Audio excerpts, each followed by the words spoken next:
Well, hello again. It's Prime, and today on Void Signal, I'm joined by Christina, the German producer behind Twyn. We talk about her journey from hip-hop and dubstep into dark, atmospheric mid-tempo, the artists and video games that helped shape her sound, and the creation of the charity compilation Danger Nights Volume 2. Along the way, we do end up getting into community, creativity, doom scrolling, local music scenes, trans support networks, and the challenge of making art in an increasingly chaotic world. Before we move on to the discussion, thank you as always to Processor for providing Void Signal's theme song, with a special remix for this episode courtesy of Mortal Realm. You can visit Processor at processor2.bandcamp.com and Mortal Realm at mortalrealm.bandcamp.com, or search for either of them on your preferred streaming platform.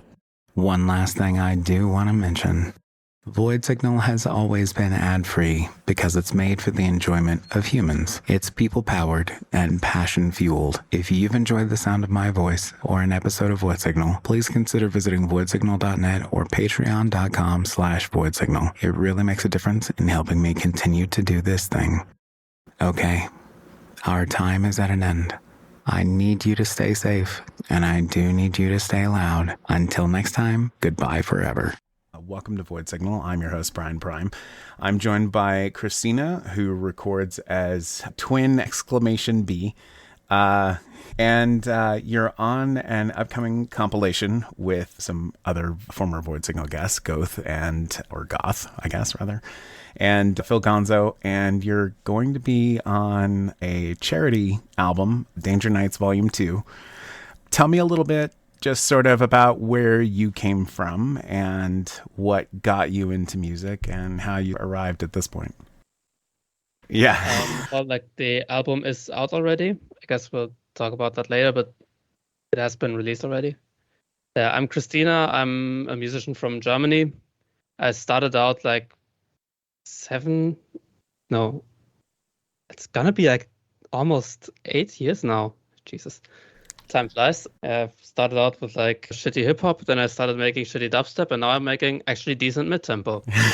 That was not funny. Stop laughing. So what kind of led you to? I mean, you started with hip hop, so I'm assuming like a lot of your influences were sort of born from that kind of style. Yeah, it was a mix of that, like kind of a trying to be a man phase, which like I guess being a man is being a cool rapper, and neither of those things worked out. And from there on out, like I started getting into dubstep, and like Virtual Riot, I think, brought me into that. And then from there on out, it was like make the heaviest thing ever. And I discovered like mid-tempo or dark electro music in like the last place you'd expect it, which is a now defunct video game called Hyperscape. I miss that game. Fucking Ubisoft killed it. Nobody was playing it anymore, so it's like it was bound to die.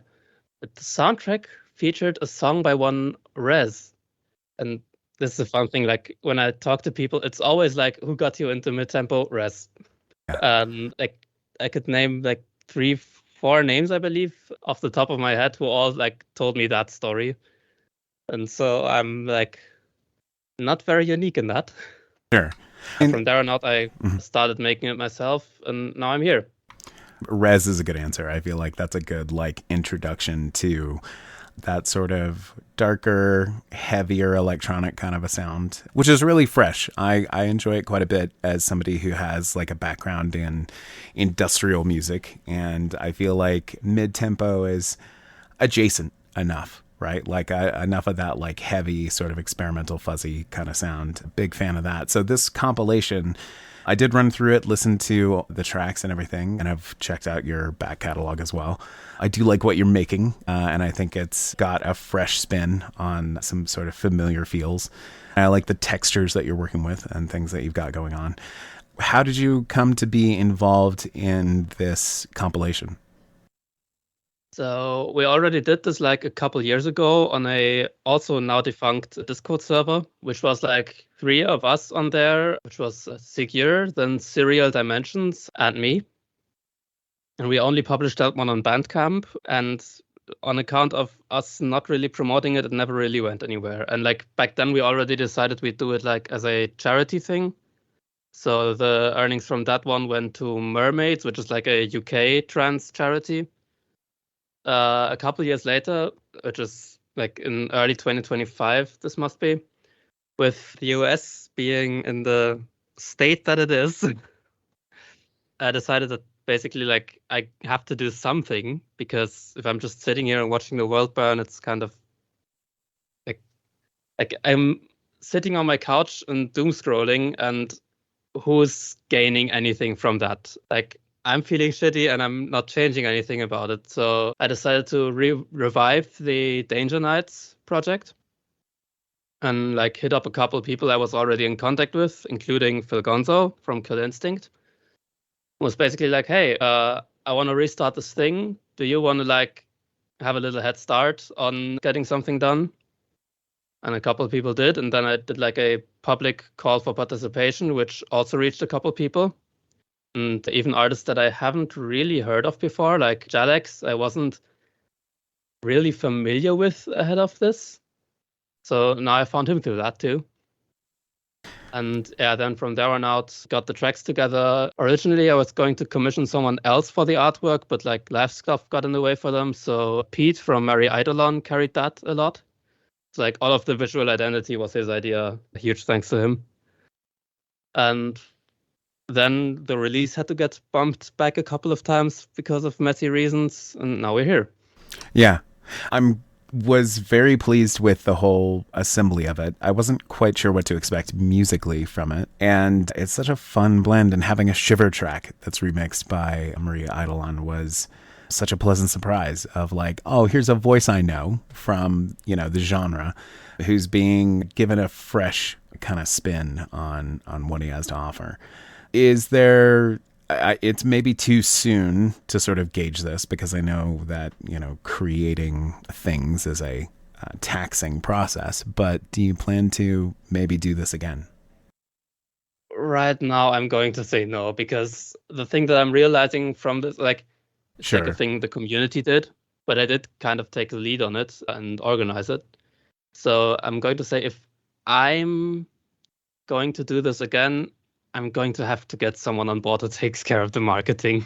I asked a couple of people who have bigger numbers on their Spotify what to do, and they pretty much agreed with the things I was going to do. It didn't feel like I was doing enough, which partially was because I was, but that's a different story. The whole stress of that and getting the distribution done and everything, it was like, I say this now, but in 2 or 3 years, I'm going to do this whole thing again. Maybe I'll do a better job marketing it. I should stop with the self-deprecation on here.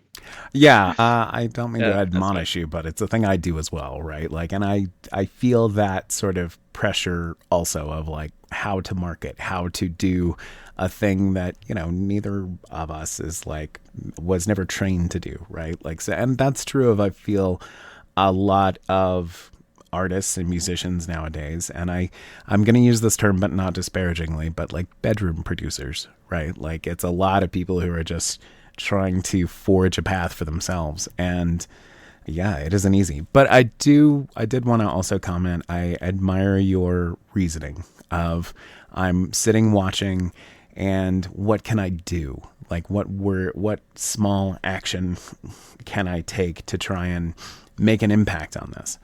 And I think that's a great place for motivation and inspiration to be born from, of what can I do to affect others with what I make or what I do?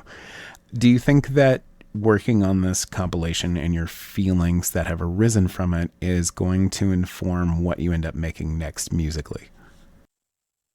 That's a good question, and I don't think I have an immediate answer for it, because like the one song I did make for it, it was like kind of going into an experimental thing. I was like trying to aim a bit more for, I think saying old school mid-tempo feels kind of ironic, because like old school is barely 10 years ago. Like, I guess that counts as old school now. Yeah, I suppose it does. So, times change so fast. Yeah. And I was like trying to shoot a bit more for that with my song Lost in the Chemistry, purely because like that's what the sounds kind of ended up working out for. And like I'm working on an EP right now, and it's the weirdest thing I have made yet. And it's also definitely leaning into that. Okay. That's fun and exciting. So it has sort of prompted you to kind of come, go in a slightly different direction. Yeah. Okay. What, aside from making music, what do you do with your days? Mostly like at my website has this like text, say like I'm a software engineer by day, musician by night, evening really. I usually sleep at night. And I think that summarizes it best. Like my day job is being a software engineer, currently not working on anything noteworthy. I want to start making cool stuff, but try finding a job. And then going to be honest right now, between job hunting and music, my other hobbies have like kind of taken a break. Currently in the market for a job myself, and it's, when you're not working on the passion project and pursuing a job, like I can't bring myself to sit down and sort of enjoy a video game or something, because there's that nagging like, you could be doing thing that's advancing yourself in some way or something like that. Is that a thing that you feel like you've been experiencing a lot? Yeah, definitely. And like that's the part where it gets even worse, because what I then start doing is not work on the thing that I want to work on, but think, but I don't have the energy to do that right now. I'm going to scroll Reddit for 5 minutes and then I'll start doing something. Gotcha. Yeah. That's like feedback loop I'm actively trying to break, like not scrolling. I've like deleted or like stopped using most social media purely for the reason of like, it feels like you're not spending any time on it, but like if you actually look at it, like your phone probably has like a statistic feature where you can see how much screen time you spend on each app, and the time you waste on that is baffling. Yes, it adds up fast. Remarkably fast. And it is remarkably freeing to just put your phone down and just be away from it for a time and just be like, I'm going to go enjoy the world and not worry about my alarms or my calls or my whatever. It is nice to, I'm going to say disconnect, but not in any sort of a permanent way, because just to kind of touch back on what you mentioned earlier of like a lot of people are just sort of doom scrolling. Like I do think there's a lot of value in being connected. Like you said, you mentioned Discord servers that brought you into the spheres of influence of people that you might not have met otherwise, and is, probably partially, or maybe I'm making an assumption here and please tell me if I'm wrong, but it would seem like sort of you have your social connections as are maybe partially responsible for you making your music and being here today. Do you think that's a fair assessment? I would say so, yeah. I mean, who is like, if you wouldn't have a social life, you probably wouldn't be here either. Yeah. Like that's not to be rude, but like that's like a No, basic human absolutely. thing you need. And yeah, Discord is like the one platform that I'm still really active on, because like that's where you have a much better filter on what you see, like what you engage with at a given moment, and you can better like keep in contact with people. Because like if I take it for a reference, like fucking Instagram, which is a hell app that you should delete, I say having contacted you through Instagram. Yeah. Now, if you scroll on there, like you're not the one who decides what you engage with there, and thus you're like not. This is kind of leading into the politics and the doom scrolling thing again. Of like, if you're doom scrolling, you're like hearing lots of horrible things that are happening like all over the place, and you're thinking like, oh my god, there's so many horrible things. What am I can't do anything because there's so many horrible things. And the advantage of like of being able to curate what you're engaging with a lot is like, sure, I don't hear a lot of what's going on in certain parts of the world or like what's going on with certain political stuff, but the stuff I can do anything about, I like that I can engage with, I have picked to like that be the things I'm aware of. Because I use Discord myself a lot and used to be a lot more active on it. But kind of like what you were touching on with Instagram and, things like Facebook, like I'd rather not be on those platforms if I could help it. But the problem is sort of, and this is a thing I'm sure you run into as well but that's where the people are. And it's trying to crack the code of like, how do I get my thing in front of the eyes and ears of people who might enjoy it, people who it could touch or make a benefit to. But it is sort of hard to redirect that time to maybe other platforms, like Blue Sky or Discord or whatever it might be. I do agree with you though, the social connections are valuable. Like I probably wouldn't have made Void Signal for as long as I have if not for like, oh, I met this person who was cool, or I met that person who was rad, and that sort of social connection. Are there ways that you think that spirit is sort of still alive, the sort of social community? Is it a thing that you find almost exclusively on a thing like Discord, which is, I'm going to use the word curated, I feel, is that like it's sort of you're curating it yourself and entering spaces that you understand the rules of, right? But do you think there's a new version or a new iteration of community outreach that is in the near future? Maybe that's kind of a big question, but I don't know. Like many things packed into one. Like if we're like not exclusively talking online, because like I think the way bigger thing is like offline communities, like your local people. Like talking about the trans thing again, there's a local self-help group here, which is where I met several of my friends. Like I've met several of my friends in that group, and like they've been one of, not the biggest, but like one of my pillars that have carried me through the past few years. And it's probably like, I'm not quite sure where you live, but like you probably also have local communities, both like musically and like emotionally, politically. It's actually like a thing I'm missing here in my current city. It's we don't really have like a music, like a mid-tempo or industrial or anything in that direction music scene here. I'm really missing that. Sure. I think curated plays is the answer, and that's just like not something that an open social media like Mastodon or Blue Sky or Instagram is going to give to you.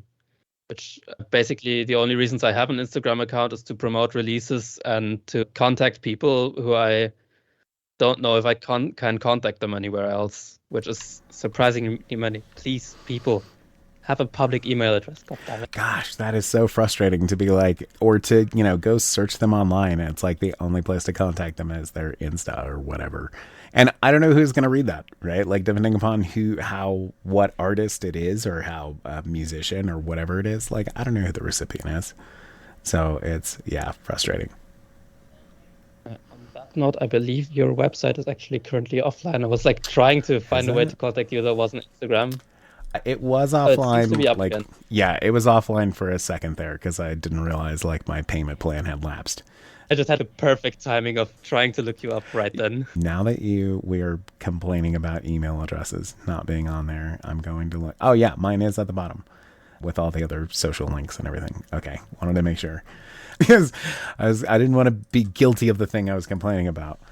But if you could, and if you don't mind, just could you talk a little bit about, because you briefly touched on sort of being in touch with like a trans community.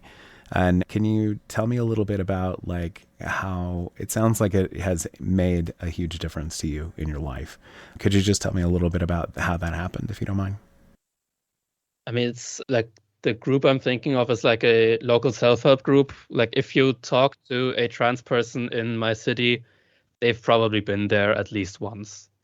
And then like half a year later, I ran into another trans woman in a local grocery store, and she also was like, hey, do you want to come there? Like to Transident. And then I was like, okay, fine, you people have a point. So yeah, I ended up going there, like being a regular for a while. I don't get there as often now because life gets in the way.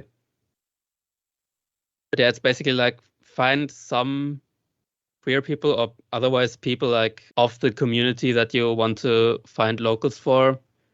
And then from there on out, see the spaces they run in and had there. It does sound like your experience with that has sort of is similar to others I've heard of. I was seeking out a community and found one, and it seems to be a thing that provides a lot of comfort. And I would imagine that it is maybe significantly more impactful for a trans person because of the amount of acceptance that maybe comes along with it. Would you say that is true? Like, it's one thing, like with the music scene, like that goth event I mentioned, it is cool being there and like seeing people who are like you. With like other trans people, it's kind of that, but cranked to 11, because like you have like there are things that like people who don't have that experience simply either don't understand, or like you need to explain to them. I think that's the big thing. Like, you're in a room with people who you don't need to explain yourself to. And you kind of get that with goth events like too. You have like a shared vocabulary, a shared set of experiences. There's no faster way to bond than both being transgender. Like, genuinely, you're in a room with someone, you're both transgender, 20 minutes, you're friends. Yeah. Either that or one of you is weird.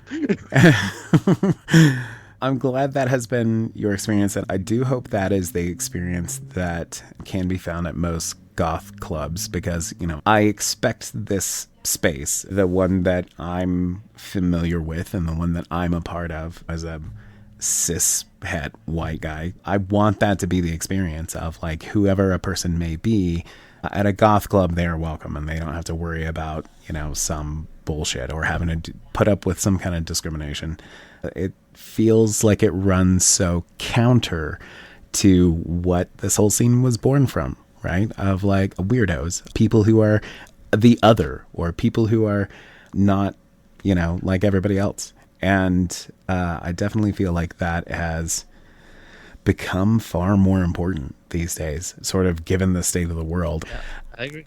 So you mentioned, we're going to do a quick detour. You mentioned a Ubisoft game that you were in love with, one that died. You said it was Hyperspace. Is that right? Hyperscape. Hyperscape. Yeah, it's basically like, it was kind of on the tail end of the whole Battle Royale hype. And it was kind of merging that with arena shooters in a way. Mm-hmm. It's very vertical, don't have that much inventory management. And people have likened it to Apex Legends, which I still haven't played, so I can't judge that. Sure. I found it very fun. The problem was that it was on the tail end of the hype. Nobody wanted to play Battle Royales anymore, and they also stopped marketing it after the release. Okay. So like a perfect recipe for this game is going to die. Yeah. But apparently had Rezz on the soundtrack, which is cool. And I've discovered a lot of like really good music and artists through video game soundtracks. There was a game on Steam, Fury. I was terrible at it because it's just like a fight bosses kind of a game, like one after the other, and sort of a dark scroll or Elden Ring sort of a style of game, a Dark Souls kind of a game. But the soundtrack was banging and had like, you know, artists like Danger and Dance with the Dead and all kinds of things. So there's definitely a lot of value in, like, you know, and I would encourage others, like, if you hear something cool on a soundtrack, look it up, you know, find more of it, like, you know, flood your life with it. It's a thing that speaks to you for some reason. So yeah, definitely agree. Is doing soundtrack work a thing you would want to do at some point? I don't want music to be my day job. Mm-hmm. I decided this very early on. Like, I have two things I like to do a lot, which is computers and music. One of those is a stable, well-paying job. The other is music. One of those is going to stay my hobby. But like, as a hobby project, I would love to like do soundtracks. Way back in the day, there was like someone who actually commissioned me to make a soundtrack for, I believe it was a Roblox game.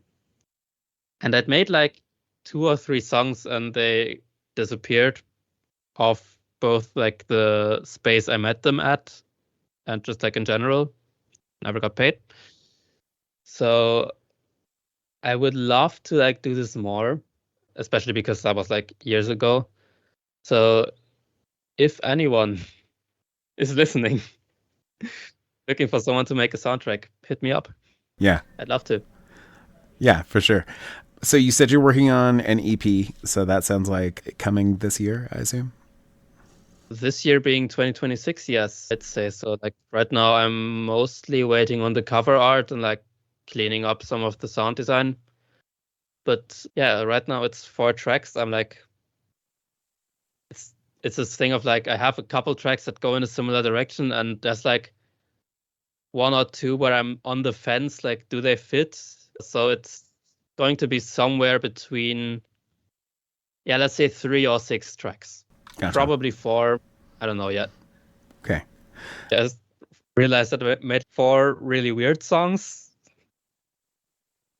That's what you call an EP. Yeah, I would call that an EP. Like 3 songs is a single to me. Like, but 4 or more. Any remixes planned or collaborations or anything like that in your future? Like remix, I constantly remix stuff, because it's like the easiest way to get through art block, in my opinion. Like I just take some song and flip it. There's nothing that like I'm going to release officially because I don't know any of the people I'm flipping songs of.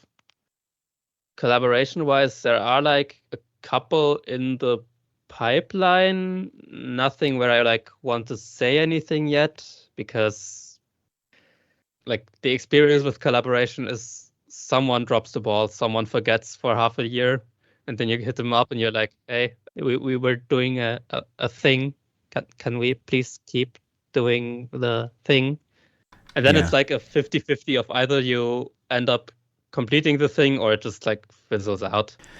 Yes. And so I don't want to start dropping names yet, but there are things coming. Yeah. Understand. I have learned in my time doing this, like, don't announce a single thing until it is in the can, done, ready, because invariably it will fall through. Like, oh, I'm going to have, huge band on. Like, no, you're not. Like, the cosmos has, you leaked it and now it's not going to happen.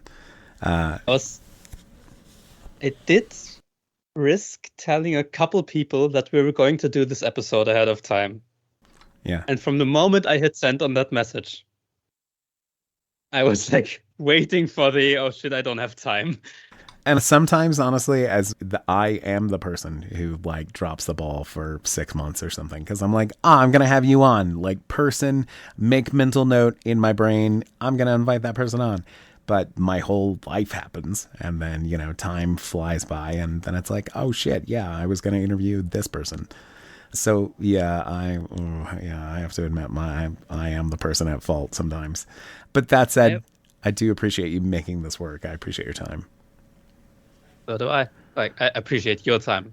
Yeah. So it was only like very recently.